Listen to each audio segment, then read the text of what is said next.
When it comes to creating a story, the decision about which character will be the one through whom the perspective for the scene comes is a big one. The same story from another character's perspective might not ring true for the same theme.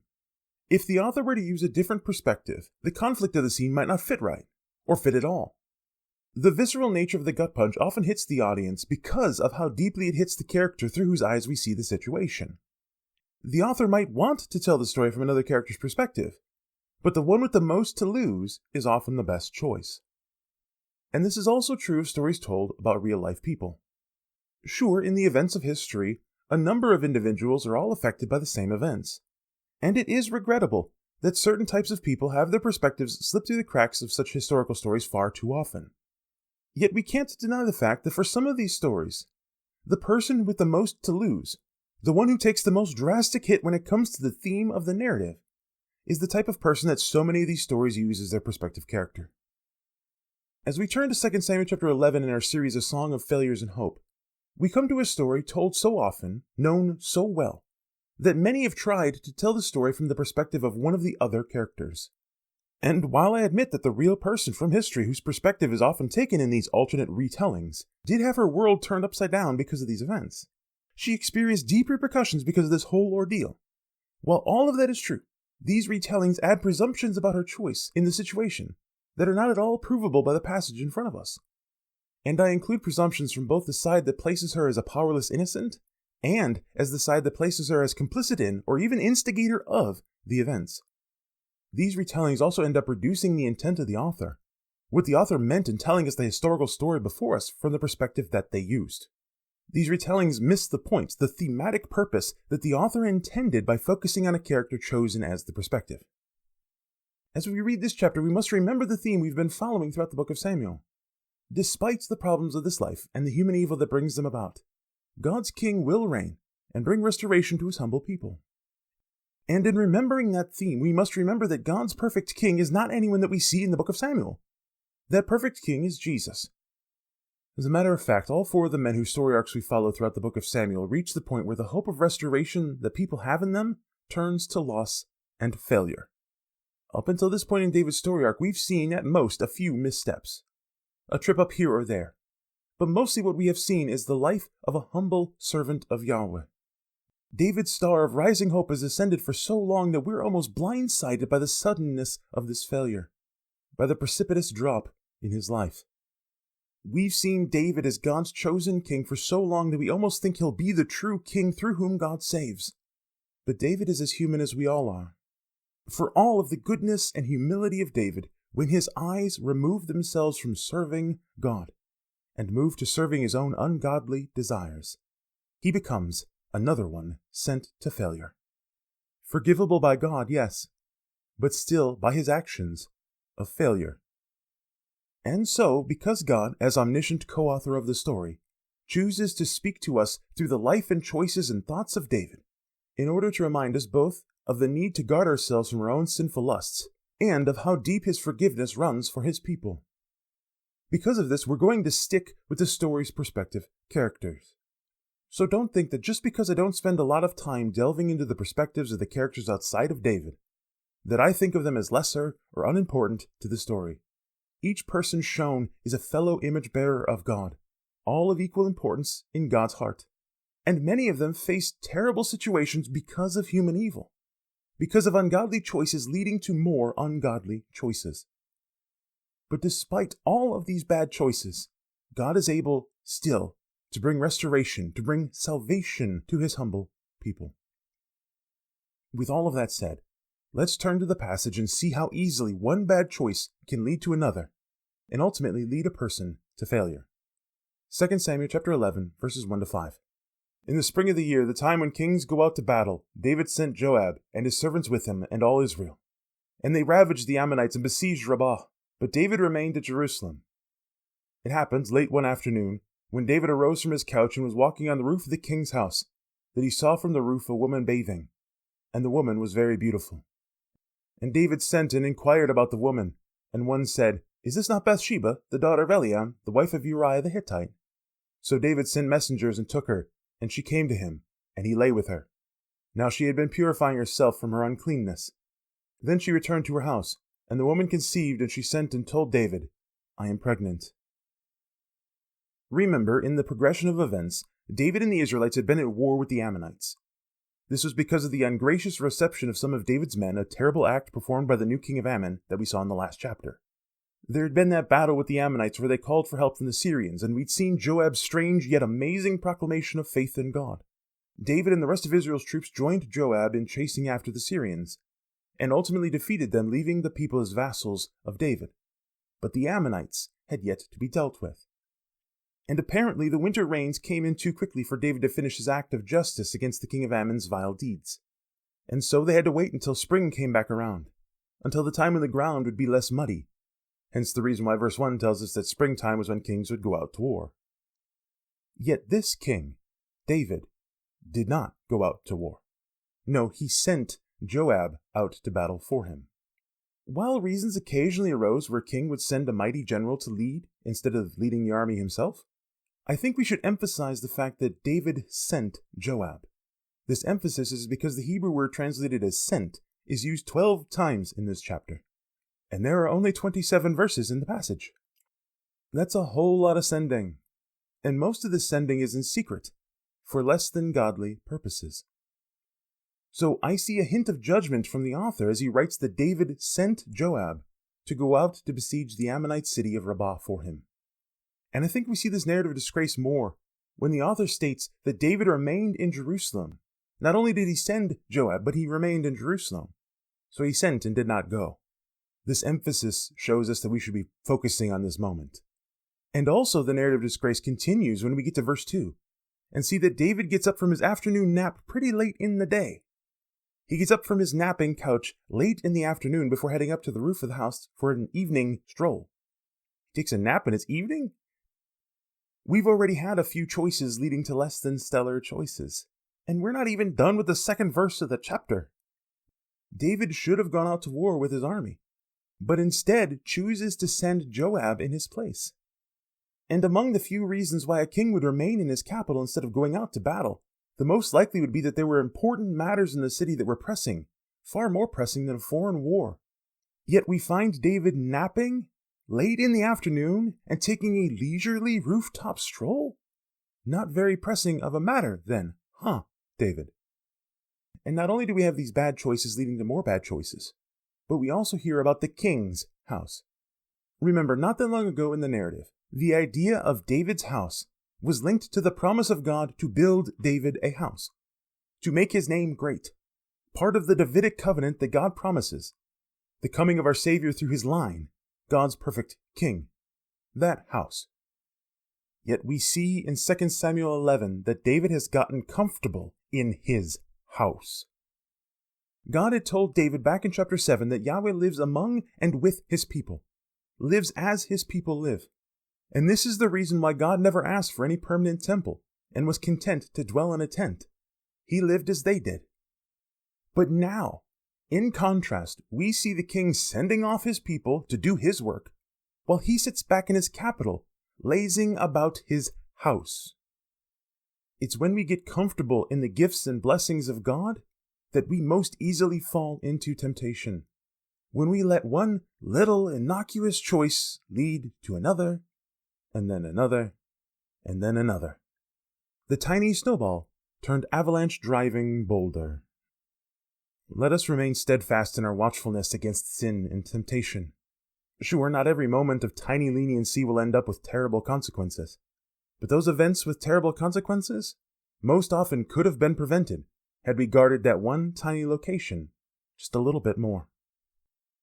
Remember, had David not gotten comfortable in his God-given blessing, had he gone off to war instead of lazing about his house, this story would not have been part of his story. This less than admirable evening stroll led to a moment where David saw a woman bathing on her own roof. A woman described as very beautiful, a term used only a handful of times in the Bible, David also being among that small number of pretty people. So David saw this woman. The bad choice of continuing to stare and watch led to lust, and this bad choice led to more. David did the equivalent of checking the woman's social media presence, and it didn't matter that he was using the incognito tab, it was still wrong. All the more wrong when David found out that Bathsheba was the daughter of Eliam and the wife of Uriah the Hittite. Both Eliam and Uriah were among David's mighty men, his special forces unit. Those men were off at war where he should have been, instead of cyber-stalking Bathsheba all because he happened to see more than he should have of her once. But as this metaphorical snowball grew ever closer to the avalanche of consequence for David, the king sent for Bathsheba. I told you there's a whole lot of sending going on in this chapter. And the two very beautiful people spent a night together behind a steaming door. It's here, in verse 4, that we get a strange narrative interjection, almost as if the door slammed a little too hard so that we didn't have to watch what was going on. But there was a point to this interjection, an important and very telling statement, regardless of the fact that it was strange to be told here. The author informs us that the reason why Bathsheba had been bathing was because she was cleansing herself from her uncleanness. According to the law of Moses, when a woman among the Israelites was on her period, she was considered ceremonially unclean. Not wrong or bad or evil or any of those things, but still ceremonially unclean. Just like anyone whose blood flowed out of them for any reason was considered unclean until a number of days after the blood had ceased from flowing. Then, after that set number of days, they would ceremonially cleanse themselves in an evening bath and be returned to their cleansed state. Ultimately, this means that Bathsheba had not been pregnant before David sent for her, because pregnant women don't get periods. And her husband is off at war, where David should have been. But also the timing of when this cleansing would happen in her monthly cycle placed her in the period of time when she would have been the most fertile and capable, likely even, to get pregnant. This narrative interjection is meant to leave us unsurprised when we hear the only words that Bathsheba speaks in this entire recorded event of history. I am pregnant. Bathsheba might have gone home in secret, but the next sending of this passage gave word of consequence. The whole thing might have been a one-time fling, a spur-of-the-moment bad decision, but it could have been avoided had David not gotten comfortable in his blessing from God. If he'd have done what he should have been doing, what God had called him to do, leading people from the front, instead of lazing around back in his house. Living among his people, with his people, like his people, instead of sending them away to do the work that he should be doing. While David's not living up to his calling, there is one character in the passage who lives up to the calling, regardless of the fact that he is not the king, and he's not the father of his wife's child. 2 Samuel chapter 11, verses 6 to 13. So David sent word to Joab, "Send me Uriah the Hittite." And Joab sent Uriah to David. When Uriah came to him, David asked how Joab was doing, and how the people were doing, and how the war was going. Then David said to Uriah, "Go down to your house and wash your feet." And Uriah went out of the king's house, and there followed him a present from the king. But Uriah slept at the door of the king's house with all the servants of his lord, and did not go down to his house. When they told David, Uriah did not go down to his house. David said to Uriah, "Have you not come from a journey? Why did you not go down to your house?" Uriah said to David, "The ark and Israel and Judah dwell in booths, and my lord Joab and the servants of my lord are camping in the open field. Shall I then go to my house to eat and to drink and to lie with my wife? As you live and as your soul lives, I will not do this thing." Then David said to Uriah, "Remain here today also, and tomorrow I will send you back." So Uriah remained in Jerusalem that day and the next. And David invited him, and he ate in his presence and drank, so that he made him drunk. And in the evening he went out to lie on his couch with the servants of his lord, but he did not go down to his house. It's in these verses that we see David begin to play the game of houses and thrones. It's when we see David begin to act like Saul in trying to save face in front of the people because of his sin, instead of being open and honest about his mistake, humbly seeking forgiveness, while submitting to the consequences ahead of him. While these verses and a few more like them might seem right in line with the grimdark fantasy novel with political intrigue, they should not be what God's chosen king does. And they also shouldn't be what any of God's humble people do. This is where we find ourselves in verse 6, when the word send appears 3 times in a row. David sent word to Joab, "Send me Uriah the Hittite," and Joab sent Uriah to David. Sending got David into the situation, and it's going to get him even deeper into the mess. The king had the plan that if he could just get Uriah to spend a night with Bathsheba, then no one would have to know that the child wasn't part Hittite. A simple plan. Quite wrong and deceptive, but simple. That is, if Uriah had not been the perfect example of what David should have been. I mean, David asks Uriah how things are going with the war, and then lays it on thick with Uriah. "Thanks for the update, my friend. Now go home and get comfortable. Go wash your feet, if you know what I mean. Go spend time with your wife. What was her name again? It's not like I would happen to know your wife's name. As a matter of fact, here's a gift to bring with you. I know that a gift can do wonders in relationships. Not that I know anything about relationships with your wife." David all but shoved Uriah out of the door with a little blue pill in his hand. But Uriah showed more godliness than David. The Hittite, the non-Israelite, showed more godlikeness than God's chosen king, all because he refused to live any way other than like his brothers in arms. When David hears the next day that Uriah had slept in the servants' quarters of the king's house, David asked him, "Why didn't you go home?" To which Uriah responds that the rest of the army sleeps in tents far away from home. How could he not keep camaraderie with them? How could he dwell in the comforts of his own home when they are so far away from theirs? And more importantly, the ark, the representation of the presence of God with the people, was also in a tent. God dwelt in a tent with his people, among his people, like his people, while the king had stayed comfortably in his house. Yes, Uriah spent that night in the king's house as well, but he remained humbly among the servants, not in the comfort of the king. And in the end of verse 11, Uriah even takes a solemn oath by the life of David himself that he wouldn't do anything other than stay loyal to his fellows in the army. Uriah would stay covenantally loyal to his fellow soldiers by living like them, even if he was not among them. Unlike a certain king who wrongfully slept with the wife of one of his fellow soldiers, the daughter of another of those mighty men. But David missed that little hint from God in Uriah's words. He only saw the window of opportunity closing for his secret plan. So he got Uriah drunk and tried again by sending the man home to sleep with his wife. But Uriah remained loyal despite the lowering of his inhibitions. Even while lulled into drunkenness, Uriah showed more godliness than David right now. With this plan foiled, David continues his meteoric fall as he plays the game of houses and thrones like the best, or should I say the worst, of players. 2 Samuel chapter 11, verses 14 to 17. In the morning, David wrote a letter to Joab and sent it by the hand of Uriah. In the letter he wrote, "Set Uriah on the forefront of the hardest fighting, and then draw back from him, that he may be struck down and die." And as Joab was besieging the city, he assigned Uriah to the place where he knew there would be valiant men. And the men of the city came out and fought with Joab, and some of the servants of David among the people fell. Uriah the Hittite also died. Sending a man's death order by his own hand is not the act of a hero, not the act of a humble servant of God. It is a villainous act by a desperate sinner who wants to save face more than bring God's restoration. What happened to the man who spoke to the daughter of Saul? "I will not be like your father, whom God rejected because of his face-saving ways." What happened to the man that spoke that he would act all the more fool if it meant praising God? How can this ignoble king be the man after God's own heart? How can this be the man who showed covenant faithfulness to Jonathan's son Mephibosheth instead of killing off a possible loose end like so many other kings would have? How could this be the same man? It's because of a questionable choice that led to another, until the bad choices rolled right over him.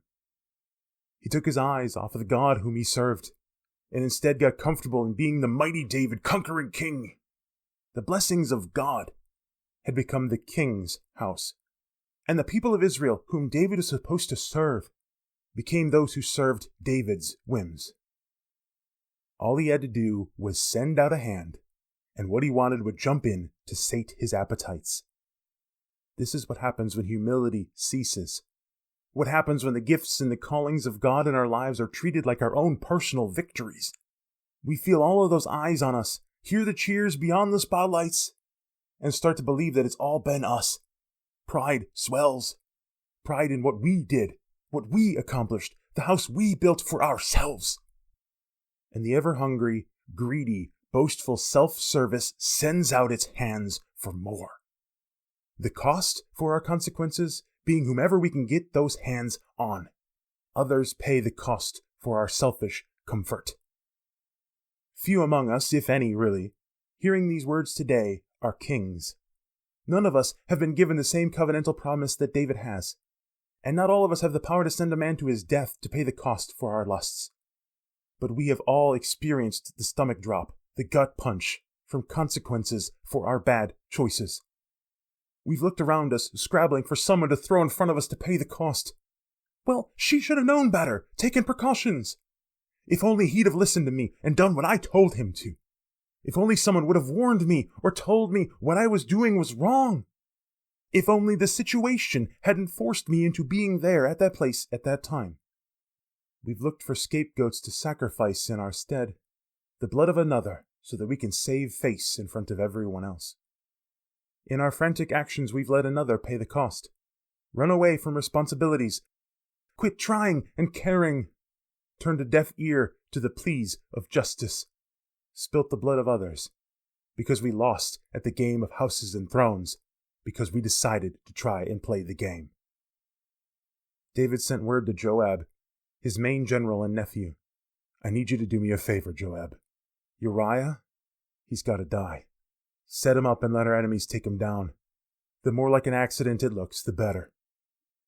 And at this, a chapter after we saw Joab's amazing act of faith, we see Joab return to his game-playing self and improve on the plan. Not only does the plan cost the life of Uriah, but also the lives of several other servants of David. What are a few lives worth when the king needs someone removed from his special forces unit?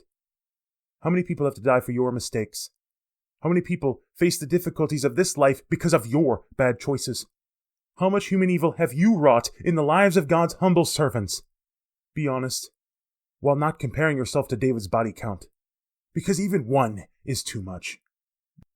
General Joab, though, didn't want to be added among David's count, so he sent a messenger with word of that deed, with hidden words of mission complete in the midst of a ridiculous attack. 2 Samuel chapter 11, verses 18 to 25.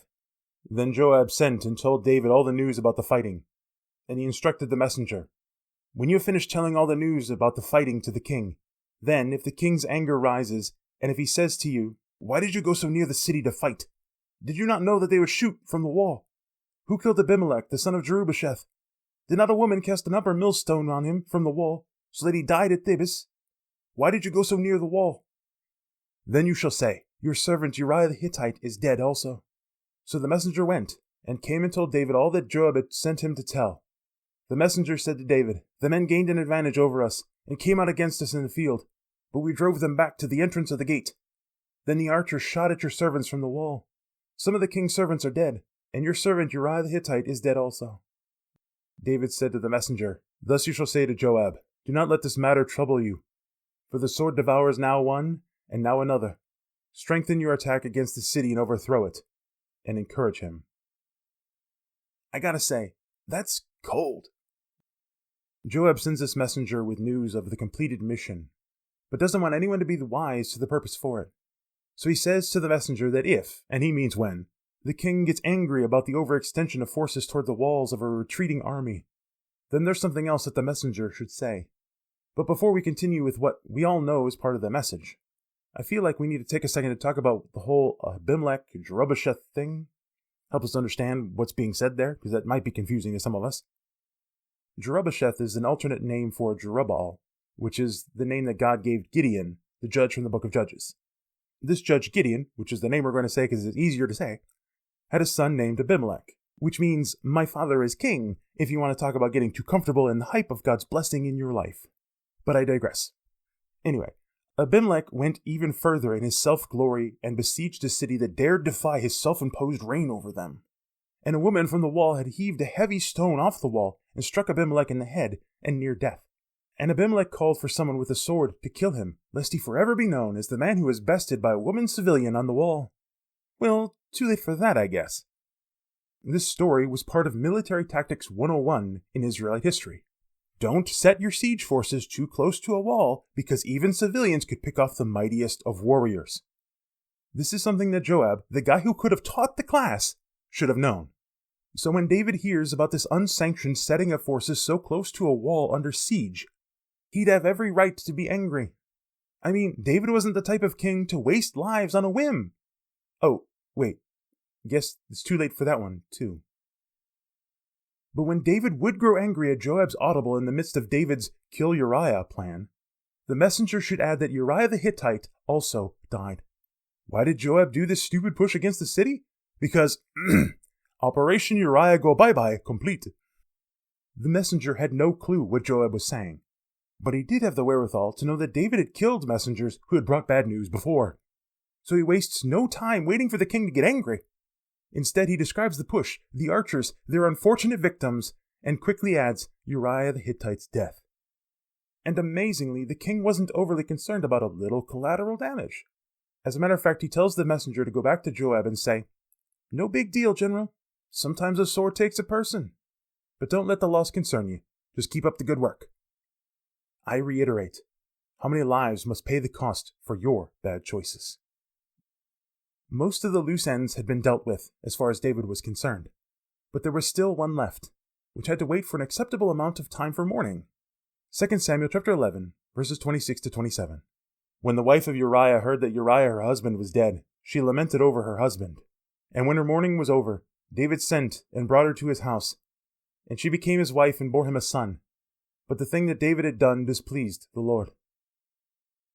When we see verse 26 call Bathsheba the wife of Uriah, don't see this as belittling a woman to some background pawn to be traded and cared little about. Don't read it like that. No.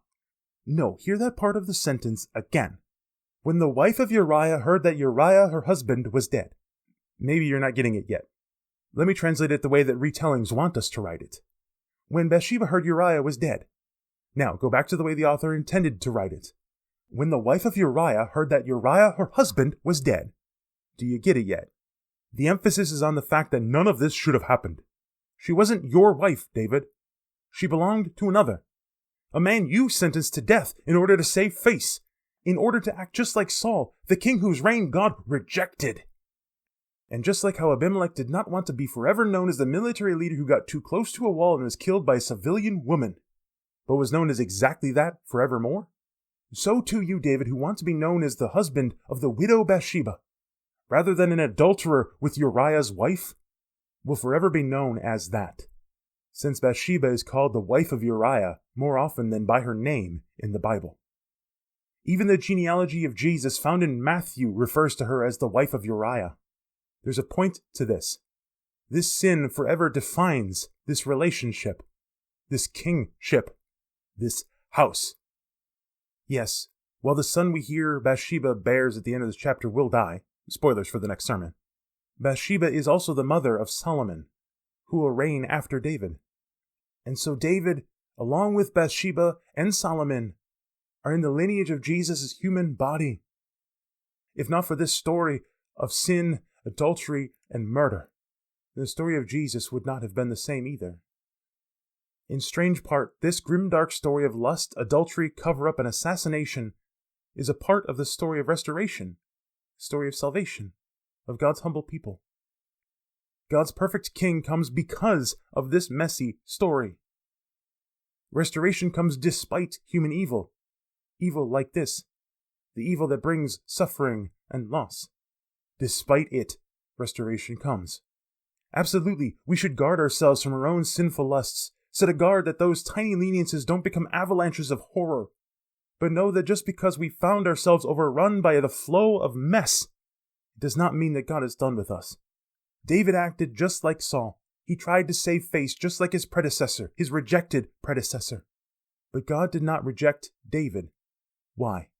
Because God is faithful to his covenant with his people, despite our failures, despite how unfaithful we are in return.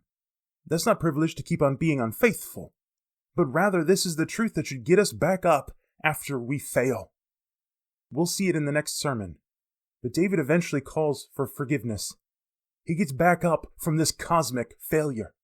And so God uses David and his family to bring about the promised restoration of God's chosen king.